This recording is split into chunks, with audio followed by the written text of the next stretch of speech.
Assalamu alaikum everyone. So today's episode is something that I've been meaning to talk about for a while, but I've just been waiting for the right moment, waiting for the right time, and I think that today, inshallah, will be that day. So today's episode is going to be talking about quite a few different things. We're going to touch on a bunch of different topics. We're going to bridge them together, just kind of, have it at ease, have it at peace. I used to make my episodes very, very formal.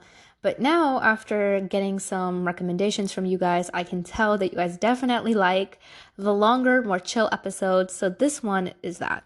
So essentially, a lot of the topics will revolve around heartbreak. And one thing that I will be talking about is taking care of your inner garden, aka your heart, taking care of your soul and things that you can do to make sure that you are watering the dry parts of your garden that are in your soul. One of the big things that I do want to address before I even get into anything is that heartbreak is more than just getting broken from someone or someone that you love. Heartbreak can come from your friends, your family situation, something where you really, really expected something and it came out to be completely different. And that's okay. I'm telling you, it's okay.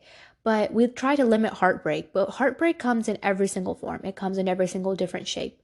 It comes in situations, it comes from people that we don't expect it. So for us to limit heartbreak from one design subject it's not cool because it comes from every place. Honestly, one of the saddest parts about heartbreak is the fact that it's not a one-time thing. It's something that you're going to have to go through quite often in your life. And like I said, it doesn't just come from a person. It can come from a situation. It can come from so many different things. So it's very common to find someone in a state of heartbreak because getting over these emotions and getting over these feelings is never really easy. I was talking about this with some people recently and I wanted to share it on here. Your heart is nothing less than a garden, okay? Your heart's like a garden. If you are feeling something, you have negative emotions, you have some trauma, you have some things that you're going through, and you bury that under the soil of your garden, and there's weeds and all this bad stuff on top of it, the soil's not fertile, we got all this stuff going on. You bury it deep. And then on top of that, you plant brand new flowers, you water them, you take care of them on this bad foundation of a soil. Then you question why all your flowers wilted down after a little bit of hardship. After a couple storms, after a little bit of rain, you're wondering, how did my flowers break down so easily? The question comes down to, what did you plant your flowers on? Did you plant your flowers on something that was very, very weak to begin with, that didn't have the strength to carry you, that didn't have the strength to lay down and really build a foundation? Because quite often that's exactly what we do. And the thing is, sometimes we let people in our heart because we think that they will help us water our flowers. But some people are only allowed in your heart to walk all over your flowers and nothing else. And this is something that a lot of people find very, very difficult to hear, and I understand. Like I said, this can come from situations as well. So it's not easy to hear. It's not easy to cope with. And I understand that some people, they spend a lifetime over one heartbreak. So, like I said, your heart's like a garden. And you got to take care of this garden. You got to make sure that you are giving your own garden enough sunshine, enough water, enough everything, enough strong foundations. So referring this back to, what we were talking about, when your heart is broken or when you are going through a situation, you are feeling some certain emotions, do not mask it up. Do not hide it. Do not bury it. Do not dismiss it. The more you dismiss the way that you feel, the more that you will notice the soil in your heart to become a lot more unfertile. You'll notice to become a lot more weak. You'll notice to become a lot more damaged. And in thinking that ignoring all this will make you feel better, you continue to do it, not realizing that you are building a plot of gardens on a heart that doesn't have the strength to carry it. So when you feel something, address it, understand it. Why do I feel this way? One thing that I've noticed, especially because I shared my story on here with y'all, right? One thing that I will tell you guys is I skipped quite a few years of some stuff that happened. And, of course, just like everyone else, I was very heartbroken from this world. I was so heartbroken on the concept as to why. Why do we have to go through all of this, and then in the end, we're going to be granted this thing called heaven, and apparently that'll fix everything. And I was just like, why? It's just not right. And, I had all these emotions, I had all these feelings about it. And alhamdulillah, those are gone now. So I will get into that in a bit, but I felt like that.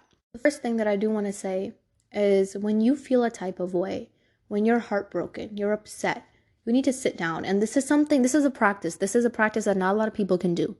This is something that's very, very difficult. You're going to listen to it. You're going to hate me for giving you this advice. You're going to be like, I'm not doing this at all. She's out of her mind. But you're going to do this, and I promise you it's going to change your game. So one, you're going to sit down and grab a piece of paper And what we're going to do is we're going to do something called rational thinking. Some people may say, oh, that's impossible to do when your heart is broken. But let's question why you feel the way that you feel. When you rationalize your feelings and you take away, all this extra emotion of depression and thoughts and anxiety, that you rip that out of the situation, focus on what you're sad about and why you're sad about it. I'm not trying to say this in a dismissive way, because every single person's pain is validated and it's important. Trust me, if you know my story, you know that I'm the last person who'd ever believe that no one's pain doesn't matter. That's definitely not the case. Every single person's pain matters. But sometimes we're sad over things that completely do not benefit us, do not matter for us, do not care for us. And sometimes we're sad over nothing. Like, we're just sad just for the sake of being sad. Like, we have everything, but we're still sad. And in these situations, it's so important to really be rational about the way that you think. So sit there. And what I do is, this sounds stupid, and I hate to sound like such a kid. I don't know, but I make a little web. I make a web. I write rational thinking in it. And then I kind of just, whatever my problem is, and I just kind of draw it out. I'm like, why am I upset? And this question takes a hot minute for me to answer sometimes. I'm just staring at it. Like, let's say someone hurt me. They said something mean to me. They broke my heart. I don't know. Someone hurt me. My family hurt me. Whatever, right? Then I'm going to sit there. I'm like, why am I hurt about this? Let's say someone called me. Let me think. I want to think of something that's a little something. All right, got an example. Let's say someone cut you out of their life. Let's say that you are no longer associated with someone anymore. Things got ended off on bad terms. What you're going to do is you need to sit down, ask yourself your why. Why am I upset? Well, obviously, because this person's out of your life. You cut off the connections. You miss the memories. There's so many things that you did with this person that you cannot do anymore. Whether it's your best friend or whatever.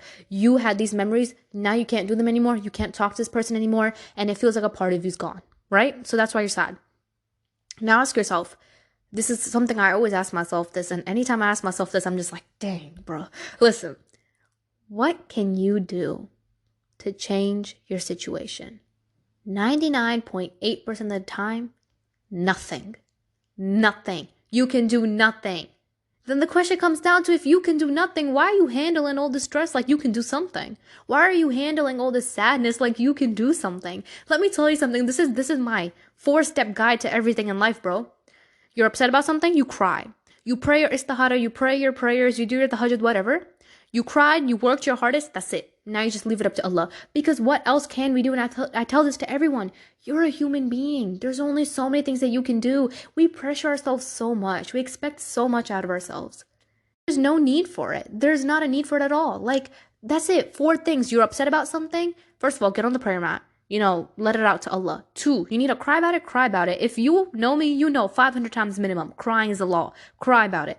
3, work your very hardest. Do not leave anything untouched. Let me tell you something. I've had things in my life where I worked so hard that people would not even be able to imagine. Like, my hard work was unbelievable. Like, I didn't even know I had that much hard work in me. And I would touch every single stone, turn everything around. I would walk the journey. I would do it all. After doing it all, I would genuinely expect something to work out. I really would. But things didn't. Things wouldn't. And it's no one's fault. It's not my fault. Because after you've tried your hardest, then you know that, there's something Allah has hidden from me. There's something that Allah has taken away from me. And it's been taken away for a reason. One other thing that I really rationally ask myself is, why am I hurt over this? Why am I hurt over the situation? You know what I'm saying? Like, you identified what you're hurt about, why you're hurt about it, but why is this hurting you this badly, personally, on an emotional level? Is there something from your past that triggers this event? Is there something that you know what I'm saying? Like, there has to be a lineage of something that's making you feel this horrible that you just don't want to even deal with life anymore. There has to be something. And you got to sit there and make that correlation. Let me tell you something. I've had things that this is back in my day, before I was, before I really got close to Islam. And alhamdulillah, I think you can never be too pious. I don't think I'm really righteous that much. I think there's always room for everyone. But before, I was really guided by Allah, I guess you could say. I don't know if that's the right term. Before, I was ignorant, okay? Back in my ignorant days. One thing that I always used to do was take certain things so much to heart that I would feel like it's my fault when things didn't go the way that they were supposed to. So, like, back in my ignorant days, I guess you could say, one thing that I always used to do is, if I used to get hurt about something, if I had, something very severe going on in my life, I'm talking severe, I would bury it. And I'll be like, all right, I cried for 2 days. We're not coming back to this topic. And I was shutting. And I'll be like, all right, we're done. This is it. And then, I'd live my life. Maybe 2-3 years later, something else would happen. And that action would trigger memories and trigger more harsher emotions in regards to what happened to me maybe 2-3 years ago. And now it would come back and slap me in the face double, because I'm dealing with the current situation and I'm dealing with what I decided to bury 2-3 years ago without addressing it. And that's the thing. Some of us live in this loophole. We live in this loophole of burying the way that we feel, burying our trauma, burying everything. Then we shove it under the rug. Then we continue to live our life. 5-6 years later, something happens. It triggers everything else from your past. And now you're a mess again. You're starting at point A again. That's my point. There's just no need for you to be doing that. There's no need for you to be hiding the way that you feel. The thing is, in our society, which I'm so against this, 1000% against this, we've made it seem like crying and being sad and all these things are like bad. Why is it bad? Are you not a human being? Are you a robot? Why are you expected to get up every day and be so happy? Why are you expected to get up every day and do your fulfillist and, be super productive? Why are you expecting that? Why are people expecting that? I'm very, very obvious. I'm going to give y'all some personal insight about me. Since, I talk about everything on here. I'm the type of person that if I'm upset about something, I will cry. I don't care. I will cry. Cry. I will cry. And a lot of times, I'm also one of those people that struggle to ask for help. And I'll talk about that later on in this episode. But I really struggle to ask for help. I do not like to ask for help at all.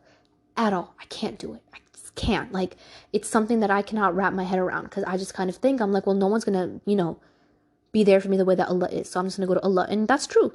And you should do that. But I'll get into that a little bit more later. So I never ask for help. So I just cry and I cry and I cry. And then, if I meet someone, let's say I'm with a close friend, and they're like, hey, how are you? I'm telling you, bro, get a t-shirt, get some tissues, get a napkin, get a toilet paper roll, do it all, because I will flood the Niagara Falls out of my eyes. I will cry. And that's just the type of person I am, because, what I'm saying? Like, I suck at lying to people when they tell me, hey, how are you? And if I'm not good, I'm not good. But on text, I think I'm pretty good at it, so that's not a problem. But if someone says to me in real life, like, hey, how are you? I'm like, listen, I'm about to get started. And I do. And I cry. And it's not something that I'm really ashamed of. I used to feel really upset about it. Obviously, I only do that with like people that I'm like super close with, like my close girlfriends. But that's not something that you can do with everyone. You know what I'm saying? Because there's people that will make fun of you. There's people that will make fun of the fact that you feel sad. There's people that will make fun of you for crying, for showing emotions. They'll consider you weak. I think that the strongest person is the person that shows emotion. Because emotions are one of the most vulnerable and scariest things for every single human being. And if you have the guts to show emotions, then you have the guts to honestly do anything, in my opinion. You know what? I'm going to tell you this one thing for a fact. If you are heartbroken, you're going through something, you're feeling something, you can't punish yourself. You can't punish those that have hurt you. When you punish people that have hurt you, you're also punishing yourself. And I understand that it's never easy to get over these things. And like I said, we're going to talk about this a little bit more. It's never easy to get over these things. But if you think that punishing the one that broke your heart will make it all better for you, you're wrong. It's not going to. I talked about this in an episode a while ago. Revenge and jealousy, you're just holding a burning coal. You're going to burn yourself, you're going to hurt yourself before you hurt anyone else. So for you to sit here and think that if I, punish these people, I act negatively towards these people, I'm going to feel better. You're not going to feel better. What's going to happen about your own broken heart? What's going to happen about the heart that you let people walk over? No one's going to come here and take care of it. No one's going to come here and fix it. So the more and more you choose to blind eye, the way that you feel, the more and more you'll find it yourself to be hard. One thing that I want to tell you guys, that some people, they find this weird, but I'm going to be honest with you guys. This has changed my life. If you want to cry, then bro, just cry. Like, cry. Why? Why have we made it seem like crying is like a delusional thing? Y'all, crying is like my way of letting go of so much. I feel so much better. All my anger, everything just goes out when I cry. Do I feel great after it? Sometimes, yeah. Do I feel horrible? Yeah. But it's about letting out the way that you feel. Because if you do not let it out, you're suppressing emotions. Those emotions will gather. They'll form bubbles. They'll form all this stuff inside of you. And then you'll explode one day. And you'll wonder, why did I explode? What happened? I didn't see the signs. I didn't see the red flags. Boo, the red flags was the fact that you was burying the way that you felt. That was your red flag. So that's my first tip. If you are heartbroken right now, don't hide it. There's nothing wrong with having a broken heart. There's nothing wrong with feeling off. There's nothing wrong with feeling sad. That's number one. You have to accept that it's 1000% okay to feel the way that you feel. Do not devalidate your emotions. When you devalidate your emotions, you are hurting no one except yourself. I know some people, and I'm in high school, y'all. Come on. Let's talk about this. If you're from the US, you know what I'm talking about. I hate to see this, but listen. I really cannot stand when people go like on their social media and they're like, hey, I'm so unbothered. I'm happy. I'm living my best life. I don't care what nobody says about me. Da da da. Girl, if you didn't care, you'd never find the need to come here and say all this. When you are truly unbothered, you do not find the need to express how unbothered you are, because you will live your life being unbothered by the people that intend to bother you. Simple. Period. End of story. There's no need for you to be feeling that. There's no need for you to be feeling the validation to seek from other people to show them that you're unbothered. If you're really unbothered, you're going to get up, you're going to live your life. And so I hate when I see little girls do that, especially in high school, like, alhamdulillah, graduating soon. But, people, like, if you're unbothered, then you wouldn't find the need to tell me that you're unbothered. You get me? So that's one thing. If you're heartbroken, you're sad, you're upset, there is nothing wrong with the way that you feel. I wish I told myself this when I was little. When I was little, I used to act like it was like the worst thing in the world. And that's exactly what kept my suffering going on for longer, because I always underestimated my feelings. The second thing that I want to tell you guys is, when you have someone that has walked over the flowers of your heart, punishing them, getting mad at them, being upset at them, it's very common. But it isn't going to fix you, and it isn't going to fix the flowers that were broken. Sometimes the best thing to do is to let go, because holding on does more damage than letting go. And I've mentioned that before as well. You just got to let go, and sometimes you just got to isolate yourself. You got to get back in your little bubble. You got to sit back down. You got to pull out all them weeds out your heart. You got to pull out all them dead flowers, and it's going to hurt. I'm telling you, it's going to hurt. It's not easy. It is not easy to sit there late at night, seeing these things in your heart, feeling them on your physical appearance, feeling them in your soul, and having to rip them out of you, realizing that this is the chapter that's done, this is over, I have to start plant brand new.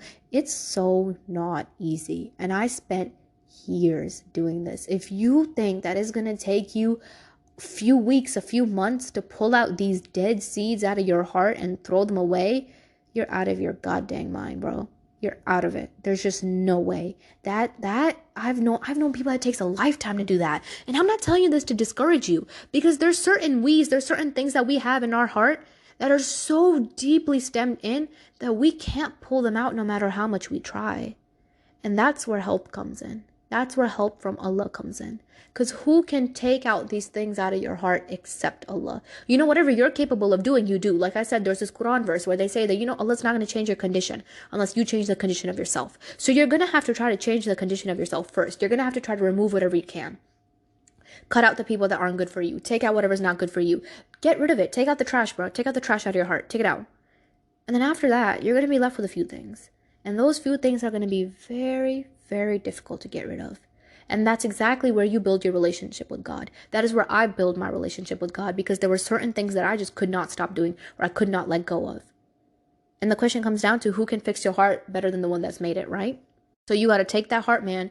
You got to go back to Allah. And this is the part where a lot of people, they're hesitant. They don't want to do it. They're scared. They're not a fan of this idea because it's scary. It's scary to go back after you've been so far. But I tell this to everyone. God's never far. It's us that go far.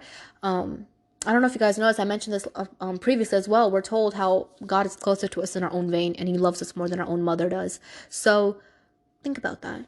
You are isolating and burning and hurting yourself being away from God when God never said that. One thing that I always tell so many girls that I talk to is, who told you to worry? Like, who told you to carry stress? Who told you to be upset?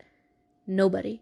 And moreover, not God. I know so many people that are ready to give up on life. They're ready to give up on everything. They're ready to let go. They're ready to go back to their old ways. And I'm like, why are you your own enemy? Why do you want to be your own enemy if Allah is with you? If Allah is by your side, why are you your own enemy? Why are you fighting a literal jihad within yourself when Allah is literally with you? Why are you fighting a war within yourself? Like the one that's so extraordinarily powerful is with you. yet you are an enemy of yourself because of what someone has said to you, because of how someone has hurt you. And I remember when I thought about this when I was, again, younger, I was like, shoot, I got God with me. Why am I like this then? And it terrified me because, you know what I'm saying? Not having support from people is scary. But not having support from God is terrifying. Because if you do not have support from God, it doesn't matter how many people on this earth come and support you. You won't be saved. You won't be rescued. And you won't be helped. So if you think that you can gather half the whole population that will make you feel better, then all right, go do it. But when you realize that no one's going to rescue you the same way God does, don't be surprised. That's why I'm saying it's better to have God than have no one. You get me? Because what is anyone else going to do for you? And this is the concept of asking for help, where I'm going to bring this in here real quick. What is anyone else going to do for you? People are going to give you advice. People are going to talk to you. People are going to try to make you feel better. And I'm not going to lie, they do. Sometimes people really do get to the soul. But no one gets to the soul the way that God does. And so when it comes to the topic of getting advice, getting help from people, one thing that I'm still currently working on is that I do not like to ask for help. No matter what. I will sit there and I will take the long way. I will do everything, but I won't ask for help. And that is not good at all. There's a lot of people that are like, you should just ask God for help. That'll be okay. That'll be sufficient. And I agree. Yeah, because who can change your condition except the one that controls everything? But you need to sometimes sit there and ask for help when you need it. You need to cry out for help when you need it. People hate to ask for help because it makes them look weak, but nothing makes someone look stronger than when they are weak and they seek for help. So when you are weak, you need to seek for help, whether it's a close friend, anybody. It could be me, bro, DM me. It doesn't matter who. You need to seek for that help. Because if you do not get that help, you are isolating your own self and making it even more harder. After you talk to God, after you talk about it with, just let it out. Let it out with God. You really get up in there. You've done your prayers. You still feel the need to talk to someone, then talk to someone. There is nothing wrong with getting advice. Our generation has made it seem like getting advice and talking to people is the most insane thing. Do not get me wrong, and I have said this in my multiple other episodes as well. I don't like to ask for advice that much because a lot of the people around me, I feel like they just don't get me the same. Of course, I have a handful of people that I know that I can go to no matter what. But like I said, advice, it never hits the same as it hits from God. So of course, ask God first and then tell the people second if you need it. And that too, people you trust, because you do not want anyone giving you bad advice, especially in a bad moment. It doesn't end up well. When you're going through all these phases, you're going through all these heartbreaks, and I understand, there's no worse feeling ever in the world than sitting there and feeling your heart dropping. And the sad part about heartbreak is that it makes you feel very, very empty. But emptiness feels very, very heavy. It's all this lineage of stuff, bruh. It's not a joke. It's not easy.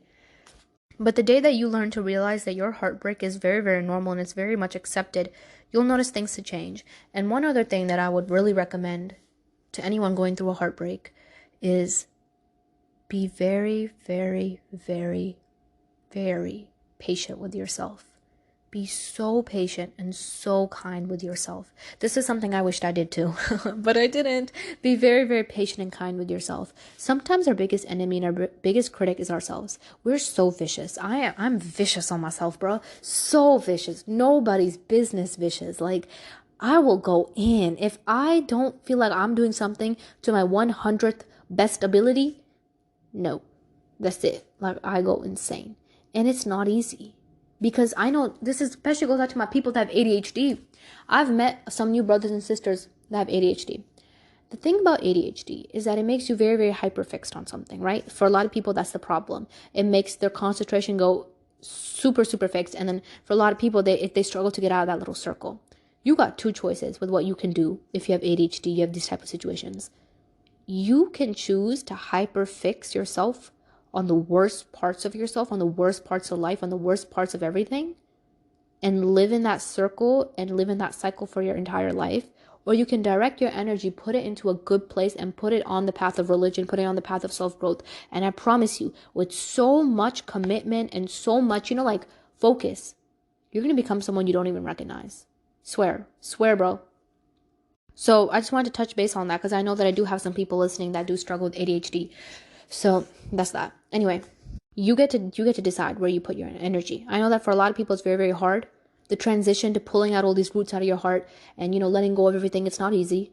It's not. And it's very easy to put your energy into the worst place known to man and just bury yourself in it. But listen to me. This is going to sound harsh. The morning is still going to come. The sun is still going to rise. It is still going to be night. The moon is still going to come. The seasons are still going to change. This world's not going to wait for you. No one's going to wait for you. So the least that you can do is wait for yourself. Be patient with yourself. If you are not patient with yourself, no one's going to be patient with you. If you are not kind to yourself throughout this hard time, no one's going to be kind to you. You have got to put some resilience in your dang backbone and be kind to yourself. You need to realize that heartbreak, these things, they take seasons, sometimes years to heal, let alone long time.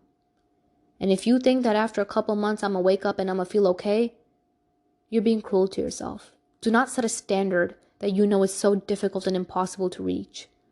You have to be patient with yourself. There's going to be times when you wouldn't want to do something, but you know it's better for you. There's going to be times where you're going to have to cut off certain people out of your life, and it's going to be the most hardest thing because it's going to feel so awkward. It's going to feel so out of place. But if you feel the need to do it, then do it. Anything that you need to do to get over this heartbreak, do it. Because this heartbreak, I promise you, after you heal, you're going to be the baddest. You just going to be great, girl. Trust me.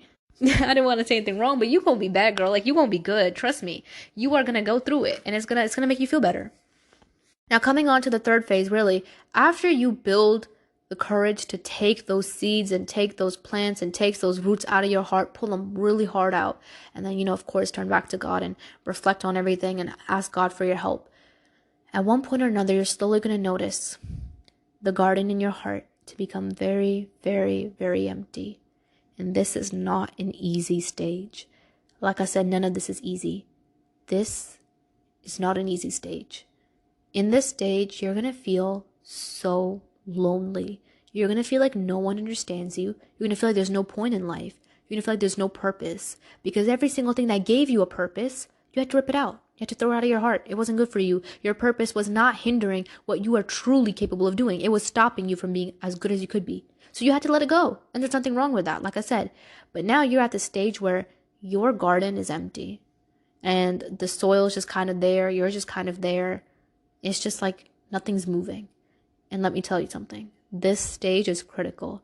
You got to hang on the line on this stage. No matter what happens, do not let go. Do not go chase back what you thought was comfortable. Don't go back chasing things because it was easy. Not everything easy is good. Do not go back chasing what you may feel like was right. Not everything right is really right for us. Like I said, isn't it in the Quran? Yes, it's in the Quran. Like they say in the Quran, you may like something may be bad for you. You may think something's good for you and it may be bad for you, right? I'm sorry, guys. My head is hurting and I'm just like throwing out all these facts out of here. I'm sorry, guys. Give me a moment. You may like something while it may be bad for you. You may think something's bad for you while it may be good for you. There you go. I bet all my people that are Muslim are like, what is going on with her? I'm sorry, guys. I have a headache. But yes, that. Like I said, you may go back and chase those things because you think it's right. Doesn't mean it is. Our judgment is very, very poor compared to God's judgment. I've had to pull out people out of my life, which, let me tell you something, I went insane. Like, I was like, I'm gonna break the hajjud. When I get to heaven, I better meet these same people again. This was like the most perfect person ever. This was the most perfect best friend you can ever have. This is impossible. Like, I used to go insane. Like, I was like, this is like the most perfect human being ever. There's just absolutely no way that I could let go of this friend group. I can let go of these people. No way. Like, out of your mind. Out of your mind. Out of your mind, bro. I was like, there's just no way. But it was until I was forced to let go by God that I remember telling myself this. I was like, what is written for me is not going to miss me. And let me tell you, they were not written for me. Girl, they were not written for me. They never came back. I mean, it's, some people, they may think that that's a bad thing, but if they ain't come back, then clearly there was a lot of things I didn't know. And trust me, I found out so many things. And I was just like, what were you thinking? That was all I used to sit there. That's another really bad phase. You go into regret. Like, what was I thinking? Like, bro, don't get me wrong. We all mess up. We all do things. But like, how long are you going to beat yourself up over it? You cannot regret your past. Like, yeah, sure, you might not want to ever do those things again. It's like, yeah, it's hard. You wouldn't want to do this again. But you cannot hate it. You can't hate the experiences that make you you. You get me? Like, you can regret it. You can hate it. You cannot feel like, like it wasn't needed. But again, like I said, you cannot grow a passionate, enmity against your past. Because, I mean, if it wasn't for that, you wouldn't be here today, right? You wouldn't be here at the phase of wanting to grow.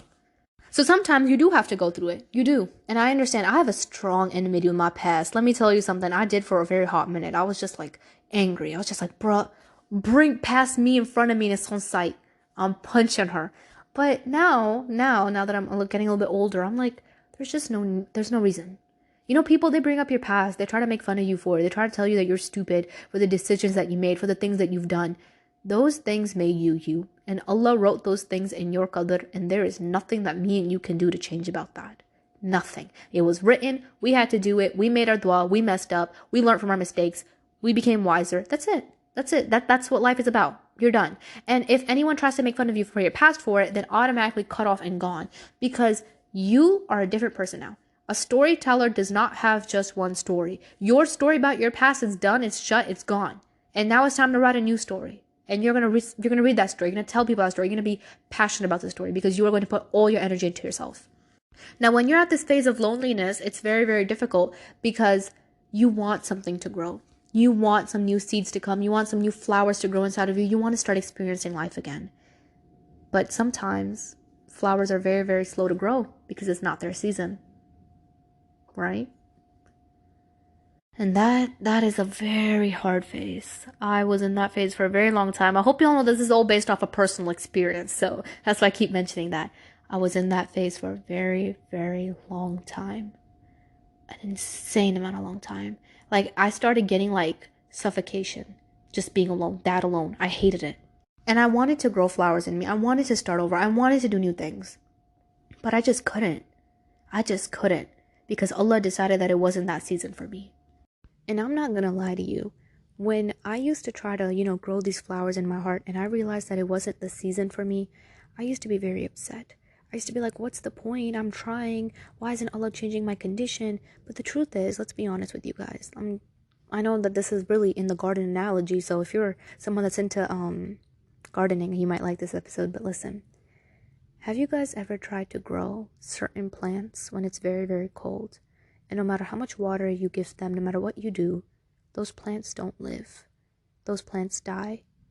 They can't bear the cold. They can't bear the condition. Likewise, when it's not your season and you try to plant new people in your heart, new situations, new zones, you try to plant these things, and it is not your proper time, do not be surprised when they die. Do not be surprised that you end up alone. And that's why I tell everyone, in your heartbreak journey, your relationship with God plays a very, very big role. Because for the people that do not reflect upon God, the people that do not go out to God for help, when you are in this zone of, taking out things, putting things in, being lonely, it's very, very easy for you to mess up and end up at square A again. And then it's just a cycle. So sometimes we're working our hardest, we're trying to change our condition, things don't change. You need to understand that there is better in that. I cannot tell you guys how much loneliness I felt after moving here, after moving to a brand new state. I met so many amazing people online, mashallah, like beautiful communities of, Muslim people that value that value their deen immensely, and they have changed my game as well. And I know some of them are listening, but they changed my game as well. And alhamdulillah, they're really there, but physically, of course, I feel alone as well. So it gets difficult sometimes, and it's not easy, but people will come and go when Allah decides for it. It's not in my control. It's not in your control. There's nothing we can do about it. Eventually, there will come a season, and this is really leading us to our next phase. Season will come where people will be born into your heart, where people will come, where people will blossom, where you will start to blossom, where you will meet people that will give you hope. And the reason why I'm telling you this is because some of us have been stuck in the last stages for decades, and we're just waiting for, when is this person going to come? When is this group of friends going to come? When am I going to feel hope inside myself? Your hope is always going to be alive as long as you are alive, because God is always with you, right? So evidently, if you have given up on hope before the sun has risen from the west and the angel of death ain't here, you did it to yourself. Some of us try to make a judgment that we're going to go to hell and that we're not good enough, that Allah's not going to forgive us, that our prayers are not worthy enough. But we aren't even dead yet. And you haven't even talked, like Allah has not even told you that, hey, your prayers don't count. Allah would never say that. Why? Like, why are you making such bold judgments? The way that you view yourself is not a 100% all the time corresponding of the way that God views you. Just because you feel insecure, unworthy, and unloved does not mean that God views you that way, okay?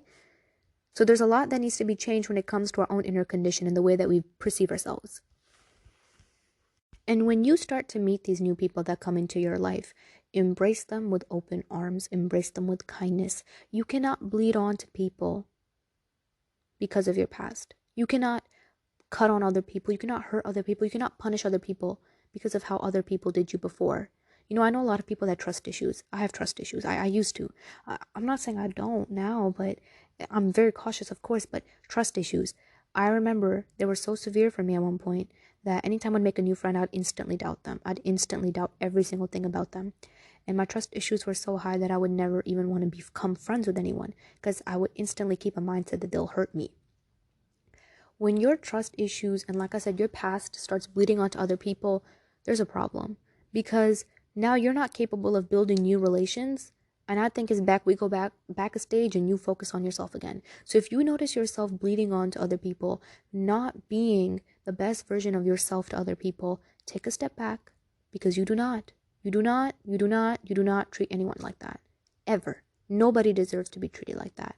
Ever. Do not ever treat anyone negatively, badly, with negative intent because people from your past treated you like that. That was the past. This is the future. And right now, the only thing that matters is the way that you handle your future. So when you really focus in on that and you feel like, okay, I'm treating these people good, they're treating me good, I'm starting to notice I can trust them, then that is where we come to our next stage. And that is allowing the sunlight in, allowing yourself to grow. Do not hide yourself in the shadows. Don't limit yourself. Don't hide in the shade. Don't do that. Allow yourself to grow. Allow yourself to feel love from people. Allow yourself to feel care from people. Allow yourself to feel appreciated from people. Allow yourself to feel proud of yourself. Because if you're not proud of yourself, who's going to be proud of you? If you're not happy with who you are, who's going to be happy with you? So feel those feelings for yourself first and foremost. And when other people are, reciprocating those emotions to you, be kind about it, be accepting about it, be open to it. Now, I'm not saying don't have your guard on. Of course, you should be careful. We can't let people walk all over us again, but we need to be careful. But you need to be careful in a healthy manner, in a manner that is not suffocating and oppressing the people that are meant to do you good. And moreover, make sure that you're not oppressing yourself. A lot of times we are actually oppressing ourselves by putting ourselves in situations that we think we will be happy in, that we will feel content in, and then in real life, none of that. Not one bit, none of it. Stop being your own chokehold. Stop being your own oppressor. You're oppressing yourself if you're forcing yourself to be around people that you know are not going to benefit you. So allow that sunlight in, allow good people in. And if you notice that someone is, maybe not good for your heart, not good for your soul, and you see that they're harming you in a negative way, let them go. Let it go. Don't start no drama. Don't start no negative intent. Don't start nothing. Just let it go. Let it go with respect. Because let me tell you something, and I need a moment for this one. Never, ever let anyone in your life tell you twice that they don't want you or that you're a bad person. I heard this before and I wanted to share it on here. Do not ever let anyone tell you twice. If you see someone, they're treating you bad, they're toxic, they got problems with you, open the door, let them go. Your job is not to change for everyone. Your job is to change to become the best version of you. That's it. For Allah, that's it. So when you see that someone is negatively impacting the way that you view yourself, do not oppress your own self by keeping them around. Get rid of them, cut them off, they're toxic, let it go. Because you did not work this hard on yourself to give up. You did not work this hard on your healing to just let it all go now. That's stupid. Come on. We cannot ruin all this progress that we made over one person. No one's worth it. No one's worth it. Trust me. And as time goes by, you'll notice that the flowers inside of you will start to grow.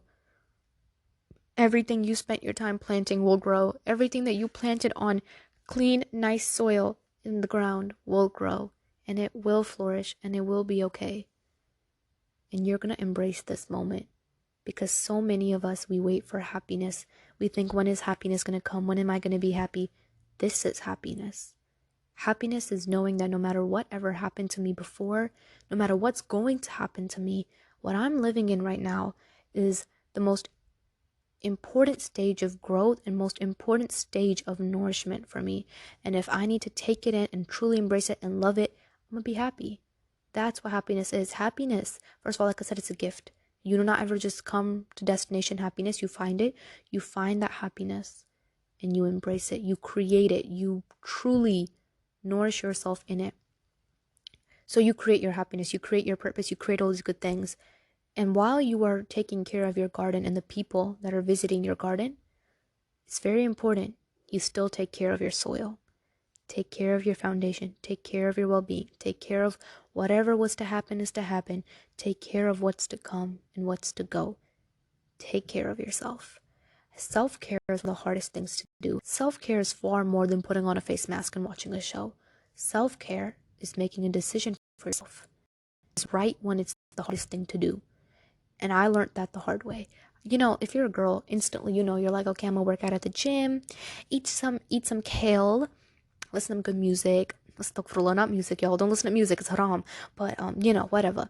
I'm gonna do all this and I'm gonna be okay. Yet at the end of the day, you still feel horrible. So, self-care is a lot more than that. Self-care is making a decision to protect yourself from oppression in the moment when you know that you can put yourself in fire for it.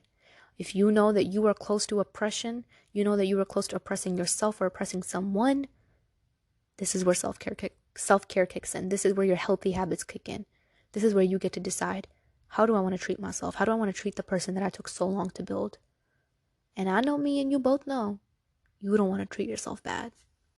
So protect yourself. Self-care, really, when you put it, you apply it, you're going to protect yourself from oppression.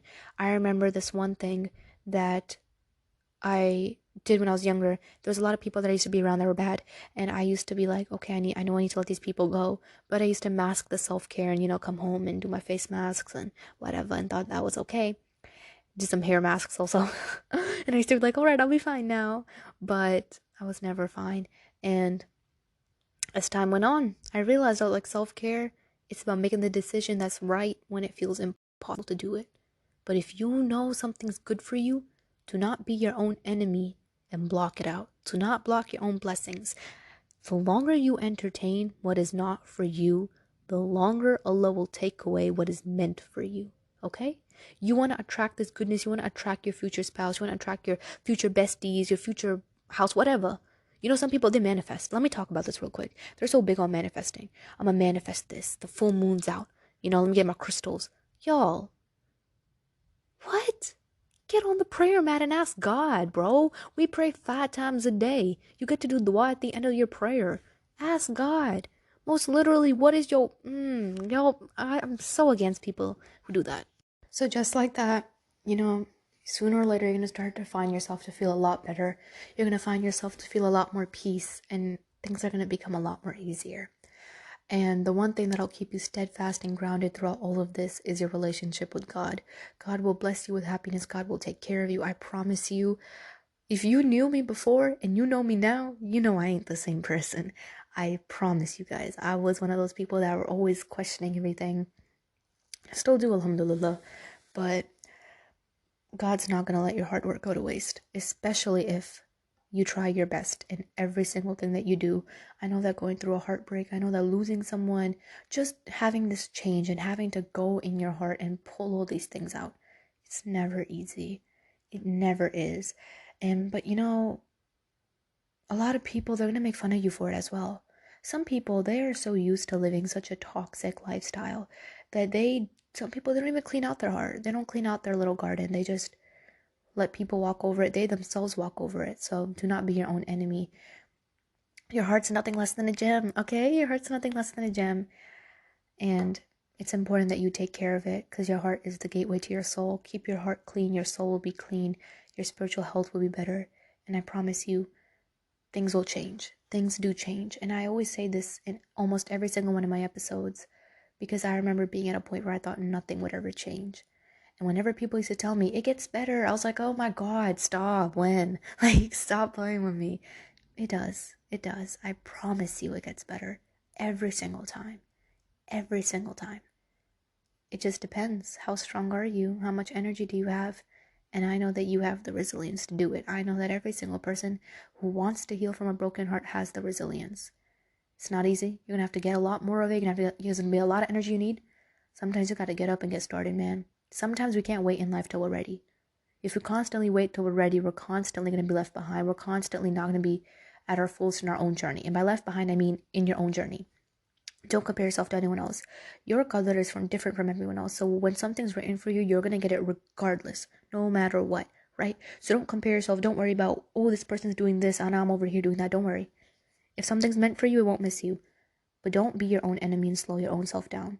Don't waste beautiful seasons and years of your life reflecting upon something that doesn't really benefit you anymore. You control a lot of the things that you think. So flood yourself with positive thoughts, flood yourself with the love of God, flood yourself with goodness, because I promise you things change. And I had to say it again, things change, bro. They change. And as you continue on in life taking care of this garden, it's not easy. That's why you have to be very, very careful who you open up the gates to. Gotta be careful. Because every single garden that I've ever seen, in my opinion, is beautiful in its own way. Some gardens don't have grass in some areas. Some are a little bit bald in some areas. You know what I mean? Some don't got no flowers. But they're beautiful. Because that is what makes them them. And you need to be accepting of what you are and what your little heart garden is, regardless of what people have to say. You're very much capable of growing seeds in you, growing new life in you, growing all these beautiful things in your heart. The question is, how badly do you want to do it? I hope that this episode was beneficial to someone. I hope that you guys felt a lot better after listening to it. I've gotten quite a few DMs on some new ideas that I will be doing soon, inshallah. So if you sent me your idea, I promise you it's not going ignored. Writing them down, I got y'all covered. Reach out to me if you ever need anything. My DMs are open. They've always been open. You know that if you text me and you're probably best friends by now. I have a whole only girls Discord. You can join that as well. I post morning advice on there and a bunch of other stuff. I hope that every single person found this episode beneficial. I love y'all with my heart. I love y'all with my whole heart. I'm sorry. Sometimes when I talk, people are like, you got an accent. And I'm like, what accent? I don't hear it. Besides the point, y'all. I love y'all.